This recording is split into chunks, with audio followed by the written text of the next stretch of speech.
Ghulam son of Mukhtar है। ये दीपासराय का रहने वाला है। ये सारिक साठा का इंडिया के अंदर जितनी भी इलीगल एक्टिविटीज़ है उसको चलाने का काम करता है। सारिक साठा वो दुर्दांत अपराधी है जिसके ऊपर 50 से ज़्यादा मुकदमे हैं। दिल्ली, एनसीआर और संभल और आसपास के जनपदों में लिखे हुए हैं। ये एनसीआर से प्रतिवर्ष 500 के करीबन लग्जरी गाड़ियाँ चोरी करके उनको मणिपुर, नॉर्थ ईस्ट में अन्य जगहों पे सप्लाई करता है। 32 बोर की पिस्टल बरामद हुई है।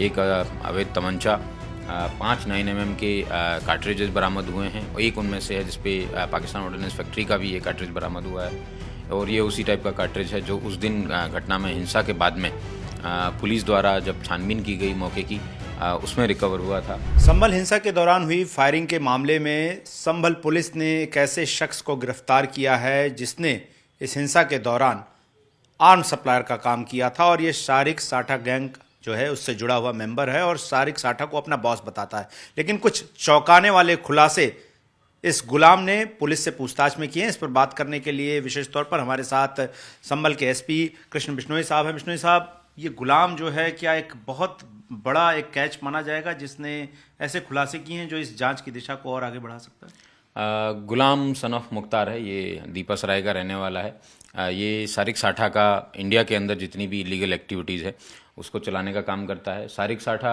वो दुर्दांत अपराधी है जिसके ऊपर 50 से ज़्यादा मुकदमे हैं। दिल्ली, एनसीआर और संभल और आसपास के जनपदों में लिखे हुए हैं। ये एनसीआर से प्रतिवर्ष 500 के करीबन लग्जरी गाड़ियाँ चोरी करके उनको मणिपुर, नॉर्थ ईस्ट में अन्य जगहों पे सप्लाई करता है और वहाँ से इलीगल आर्म्स लेके देश भर में सप्लाई करता है। आज जिस व्यक्ति की गिरफ्तारी, गुलाम की गिरफ्तारी हुई है, उसके पास से एक 9mm की एक पिस्टल बरामद हुई है। 32 बोर की पिस्टल बरामद हुई है।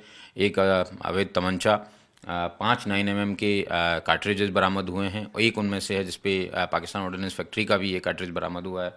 और ये उसी टाइप का कार्ट्रिज है जो उस दिन घटना में हिंसा के बाद में पुलिस द्वारा जब छानबीन की गई मौके की उसमें रिकवर हुआ था।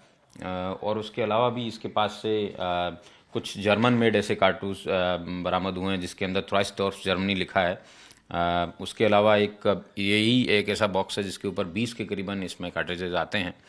उनमें से मात्र जो 12 कार्ट्रिजेज हैं वो पुलिस को मिले हैं। इसके अलावा इसमें चेकोस्लोवाकिया के, ब्रिटेन के, यूएस मेड और तमाम इस तरीके के तमाम कार्ट्रिजेज मिले हैं जो ये दर्शाते हैं कि ये एक प्रोफेशनल आर्म्स स्मगलर हैं। इन लोगों के पास फॉरेन मेड कार्ट्रिजेज हैं, वो कहाँ से प्राप्त होते हैं इसे पूछताछ में इसने बताया कि नॉर्थ ईस्ट में जो हमारे साथी हैं वो गाड़ी के बदले में इनको इस तरीके की चीज़ें देते हैं। गुलाम द्वारा 2014 में यहाँ पे संभल में ही सोहेल इकबाल नाम के एक व्यक्ति हैं जो कि वर्तमान विधायक हैं, इनके बेटे के ऊपर इन्होंने फायरिंग की थी जो सारिक साठा के साथ मिलकर की थी। वो उन्होंने तत्कालीन सांसद हैं उसके शरण में थे ये लोग। इनके द्वारा पूछताछ में ये भी बताया गया कि हमें राजनीतिक संरक्षण यहाँ से पहले प्राप्त होता रहा था, इसकी वजह से यहाँ पे इलीगल एक्टिविटीज़ भी चलती थी। लेकिन पिछले काफ़ी समय से इन लोगों के द्वारा यहाँ से बेस हटा के इसको इन्होंने दिल्ली, एनसीआर में अपना शिफ्ट कर लिया है। यह भी महत्वपूर्ण है कि इन लोगों के द्वारा ये भी पूछताछ में बताया कि 23 तारीख की रात को गुलाम को सारिक साठा के यहाँ से कॉल आया और ये लोग जंगी ऐप के माध्यम से बात करते हैं। इन्होंने एक नई ऐप है इसके बारे में बताया और उसने बताया कि किसी भी सूरत में सर्वे नहीं होना चाहिए और सर्वे करने के लिए दिल्ली से एक वकील हैं, वो आते हैं और उसको उसका काम तमाम करना है। इस तरीके की बात इसने पूछताछ में बताई क्योंकि इनके द्वारा ये बताया गया कि वकील है, जगह जगह पे जाता है और हमारी मस्जिदें हैं छीनने का काम कर रहा है। इनके नेताओं द्वारा बताया गया था पूर्व में कि मस्जिद है उसकी हर सूरत में हिफाजत करनी है, किसी को हम मस्जिद है वो छीनने नहीं देंगे और क्योंकि ये हमारे पूर्वज बाबर की निशानी है। इस तरीके की तमाम बातें इसने पूछताछ में बताई है। उसी के आधार पे पुलिस ने इसको गिरफ्तार किया गया। इसी की निशानदेही पे ये असले भी बरामद हुए हैं और इसको गिरफ्तार करके जेल भेजा गया है।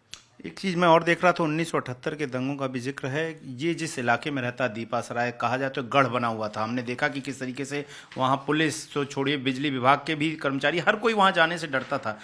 तो 1978 के दंगों में जो रोल आया मदरसों का और नॉर्थ ईस्ट के आए लोगों का, वो क्या है इसमें गुलाम ने बताया इस बारे में? गुलाम ने बताया कि एक बसीर और अब्दुल जलील है, ये मणिपुर के रहने वाले हैं और आसाम के भी कई अन्य लोग हैं। इनके द्वारा 1978 के राइट्स थे उसके अंदर पार्टिसिपेट किया था। ये मोस्टली लोग हैं जो मदरसों में पढ़ने के लिए आते हैं और उन लोगों को यहाँ पे उस समय के तत्कालीन जो राजनीतिक संरक्षण है वो प्राप्त था। उसी के आधार पे उसने बताया कि शुरू से ही यहाँ पे हम लोगों के यहाँ पे सपोर्ट रहता है। उस दिन की हिंसा में भी इसके द्वारा कुछ उत्साही लड़के हैं उनको ये उसने असला दिया था।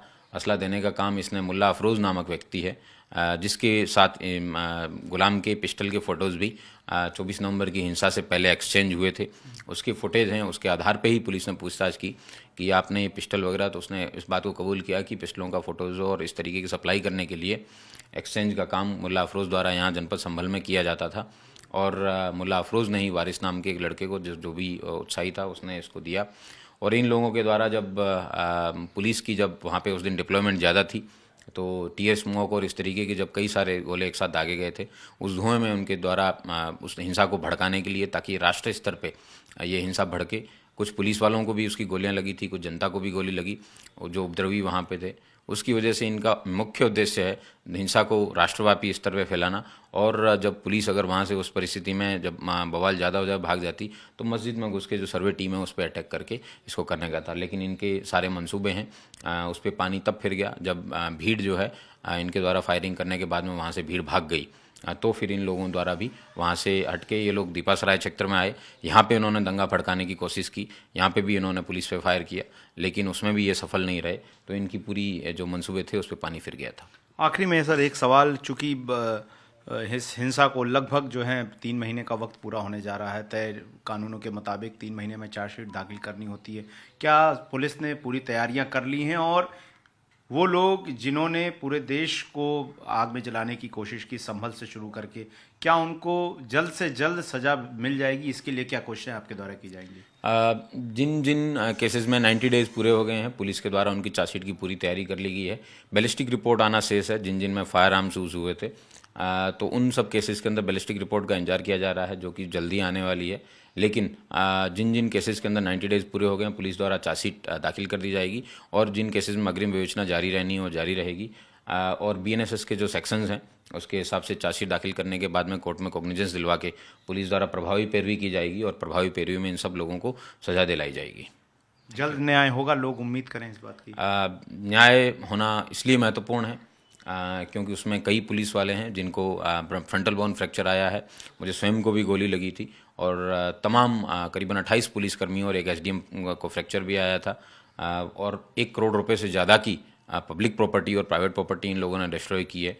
और एक अमन और शांति चैन जो इस संभल जनपद में व्याप्त था उसको इन्होंने डिस्टर्ब करने का प्रयास किया है, ताकि राष्ट्रीय स्तर पे भी इस तरीके के दंगे भड़के, ताकि भविष्य में इस तरीके की घटना ना हो। इसलिए विदिन 2 to 3 मंथ्स हैं वो कोर्ट में प्रभावी पैरवी करके इन सबको सजा दिलाई जाएगी। चलिए, तो संभल पुलिस के SP के द्वारा ये स्पष्ट है कि गुलाम ने जो बयान दिया उसका मकसद था कोर्ट कमिश्नर की टीम में मौजूद सुप्रीम कोर्ट के वकील विष्णु शंकर जैन को निशाना बनाना और उनको मारने की पूरी प्लानिंग थी। लेकिन पुलिस ने यह भी साफ कर दिया है कि इस मामले में न सिर्फ जांच जो है वो तय समय में पूरी कर ली गई है, बल्कि कोर्ट द्वारा इसमें अपील करके जल्द से जल्द सभी आरोपियों को सलाखों के पीछे भी भेजा जाएगा, ताकि अमन और शांति के ये दुश्मन जेल के पीछे हों। वीडियो अंकित के साथ गौरव श्रीवास्तव, टाइम्स नाउ भारत, संभल।